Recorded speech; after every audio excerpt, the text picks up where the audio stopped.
perawatan medika bedah. Nah, pada kesempatan kali ini saya akan menjelaskan perawatan traksi, rangkaian perawatan traksi. Sebelum kita mendemonstrasikan skillnya, saya akan menyampaikan terlebih dahulu alat-alat yang kita butuhkan ya. Jadi kita membutuhkan ada sarung tangan, kemudian set traksi kulit jika nanti memang diperlukan, kemudian kita butuhkan larutan NaCl untuk melakukan perawatan lepas jika memang nanti diperlukan, kemudian set perawatan luka. Kita juga membutuhkan ada bengkok ya, bengkok dan juga alas dan perlak. Baik, sekarang kita akan mulai demonstrasinya. Jadi sebelum kita ke pasien, kita akan mengecek terlebih dahulu catatan medis maupun keperawatan pasien. Apakah memang pasien perlu untuk dilakukan perawatan traksi ini? Kemudian apakah ada indikasi dan kontraindikasi? Ya, selanjutnya kita akan memulai demonstrasinya. Saya akan melakukan cuci tangan terlebih dahulu.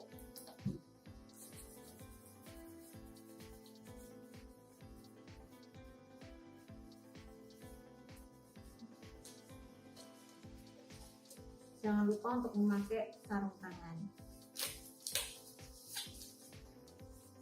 Selanjutnya kita akan ke pasien ya. Selamat siang Pak, maaf dengan Pak siapa? Kita tanyakan nama pasiennya dan kemudian kita juga tanyakan nomor medisnya atau tanggal lahirnya. Tanggal lahirnya kapan Pak?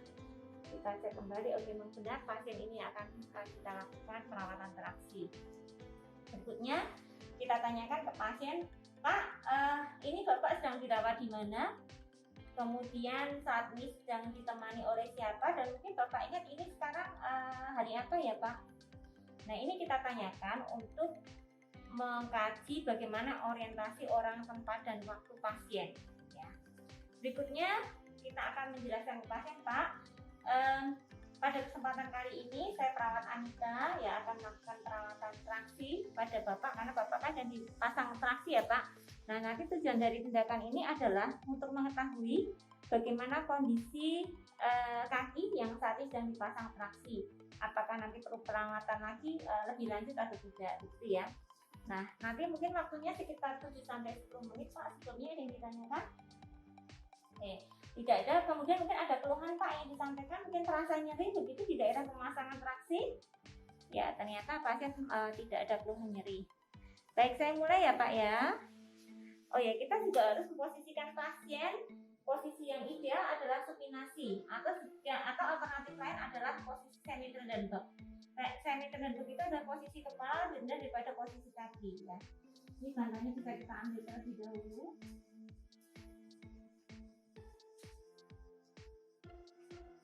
Ya, ini posisinya sudah supinasi ya. Kita pertama akan melepaskan beban. Beban ini kita lepas terlebih dahulu ya, agar nanti pada saat perawatan traksi ini bisa lebih nyaman untuk pasien. Berikutnya kita dekatkan bengkok dan juga perlak.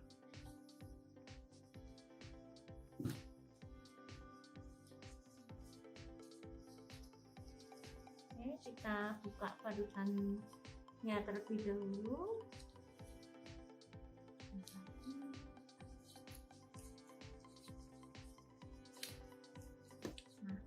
Kemudian setelah kita buka bandage-nya, kita akan kaji di area pemasangan kulit traksi kulit ini ya. Jadi kita lihat bagaimana kondisi kulitnya, apakah ada kemerahan, kemudian apakah ada tanda iritasi atau alergi ya. Kemudian bagaimana kelembabannya, apakah kulitnya itu kering, kemudian kulitnya mengelupas-lupas ya. Terus jangan lupa juga kita perlu mengecek adanya pressure ulcer di daerah tungkai sini ya, karena pasien dengan dipasang traksi ini maka dia akan mempertahankan posisi yang sama dalam jangka waktu yang lama, maka dia berisiko untuk mengalami pressure ulcer. Nah, kita perlu mengkaji secara rutin ya apakah ada pressure ulcer di daerah tungkai. Nah, kemudian berikutnya kita perlu mengkaji juga 5P1T ya. Jadi kita cek apakah ada nyeri pain ya di kaki yang dipasang traksi ini, kita bandingkan dengan yang kaki yang sehat. Kemudian berikutnya kita kaji warna, apakah ada pil atau pucat ya antara kaki yang dipasang traksi dengan kaki yang sehat. Kemudian berikutnya kita kaji pulsasinya, bandingkan antara kaki yang dipasang traksi dengan kaki yang sehat. Berikutnya kita cek apakah ada parestesi ya, ketika kita pegang seperti ini apakah pasien bisa merasakan. Bandingkan antara kaki yang dipasang traksi dengan kaki yang sehat, apakah pasien bisa merasakan. Bandingkan antara kaki yang dipasang traksi dengan kaki yang sehat. Terus kita juga perlu cek adanya capillary refill ya.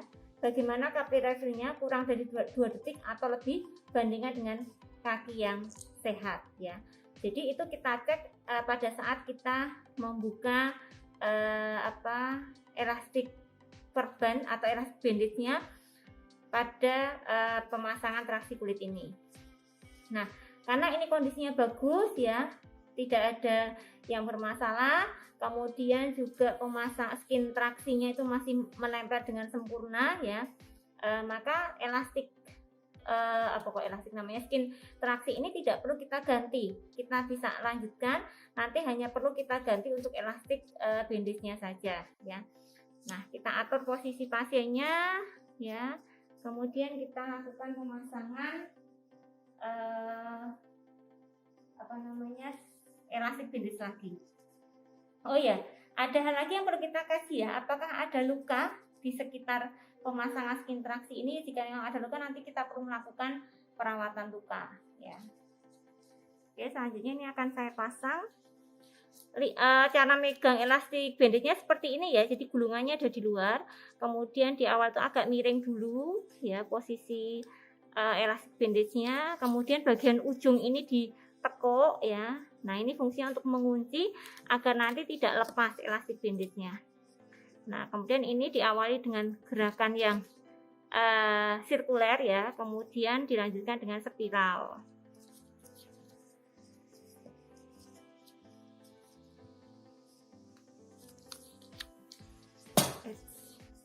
Ya, karena ini pantumnya sudah kurang bagus ya, jadi kakinya gerakannya tidak bisa diatur ini. Ini elastik bandage-nya kita habiskan ya, jadi tidak perlu dipotong ya, kita habiskan nanti.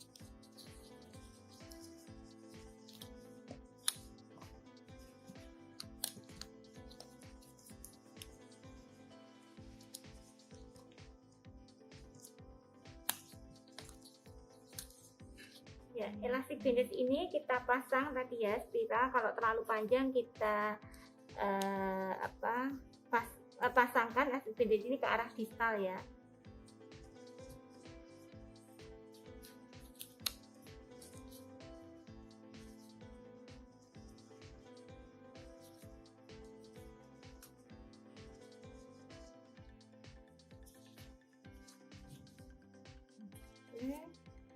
Ketika sudah habis elastik bandage-nya, kita akan kunci.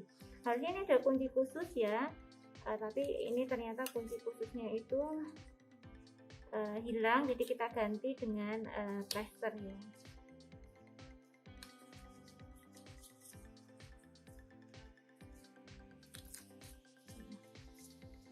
Nah, berikutnya kita akan memasang beban ya. Sebelum memasang beban, kita harus pastikan posisi kaki ini, posisi body alignment ya, telapak kakinya nggak boleh jatuh, nanti pasiennya bisa mengalami foot drop ya, karena pemasangan traksi ini bisa berlangsung lebih dari 1 minggu, bahkan mungkin bisa lebih dari 2 minggu ya. Makanya ini kita pastikan posisinya body alignment, kakinya nggak boleh, telapaknya nggak boleh jatuh agar nanti tidak terjadi foot drop. Kalau pasien mengalami foot drop, pada saat nanti sudah ada program latihan untuk jalan, pasien akan mengalami kesulitan ya.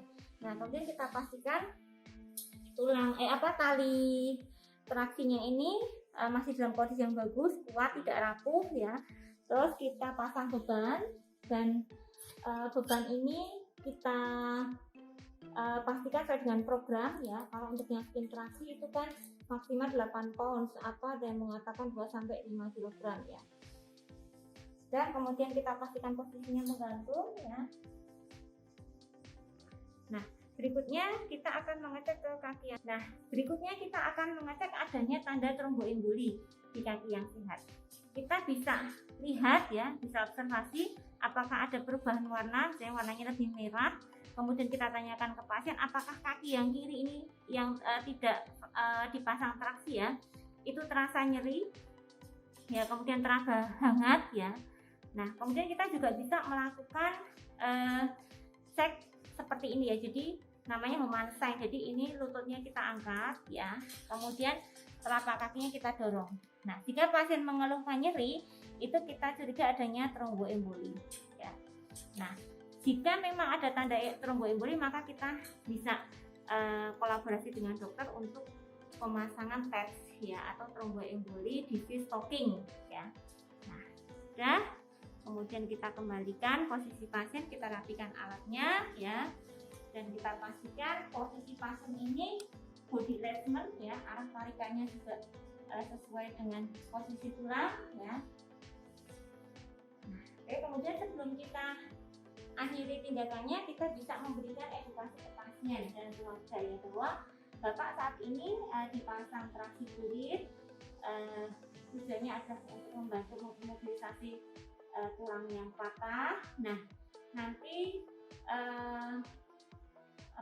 untuk bebannya mohon dibiarkan dia menggantung karena itu fungsinya menarik tulang ya. Terus Bapak juga bisa melakukan gerakan-gerakan senam sederhana ya di tempat tidur untuk kaki yang sehat ya, nanti bisa kita latih untuk melakukan gerakan misalnya menekuk lutut, kemudian mengangkat kaki ya, terus juga menggerakkan telapak kaki ini ya ke arah dalam maupun ke arah luar, kemudian menggerakkan jari-jari kaki ya. Dan begitu juga untuk kaki yang dipasang traktor, kita juga bisa ajarkan untuk melakukan gerakan senam sederhana atau range of motion ya, semampunya pasien. Jadi misalnya yang bisa digerakkan jari-jari kakinya, maka kita minta pasien untuk menggerakkan jari-jari kakinya. Begitu termasuk juga untuk ekstremitas atas, kita juga bisa anjurkan pasien untuk melakukan gerakan senam tempat tidur untuk ekstremitas atasnya. Nah, begitu untuk edukasi yang bisa kita sampaikan. Dan untuk pasien neurovaskular ini ya, yang tadi yang terkait dengan 5P1T tadi, itu bisa kita ulang ketika pasien itu ada keluhan, kita bisa ulang per 30 menit. Tapi kalau tidak ada keluhan, kita bisa mengulangnya per 1-2 jam. Nah, kemudian selain itu kita juga bisa mengkaji posisi pasien ya, karena kan ini kita menggunakan gaya gravitasi, maka pasien itu akan secara alamiah karena gaya gravitasi, dia akan badannya itu ketarik ke bawah. Maka per 2 jam kita bisa observasi pasien apakah posisinya itu masih posisi yang kita tempatkan di awal atau dia sudah bergeser ke arah bawah ya. Kalau ke arah bawah, kita bisa angkat lagi pasien untuk naik ke atas ya. Seperti ini sampai kita pastikan beban ini selalu posisinya menggantung. Setelah tindakan selesai, berikutnya kita melakukan dokumentasi. Nah, lalu apa saja yang perlu kita dokumentasikan ya? Yang perlu kita dokumentasikan adalah tindakan yang kita lakukan, kemudian temuan tadi apa yang kita dapatkan. Misalnya, oh pasien ada alergi, kemudian oh pasien luka baru, oh misalnya pasien mengalami pucat untuk yang ekstremitas yang terpasang traksi ya, itu perlu kita catat ya, teman-teman yang kita dapatkan pada saat melakukan perawatan tadi kita catat ya. Dan berikutnya langkah yang sudah kita lakukan apa juga kita catat, termasuk kalau misalnya tadi ditemukan adanya tanda tromboemboli, itu juga perlu kita catat. Demikian tadi demonstrasi keterampilan perawatan traksi. Semoga bermanfaat untuk kalian dan selamat mencoba.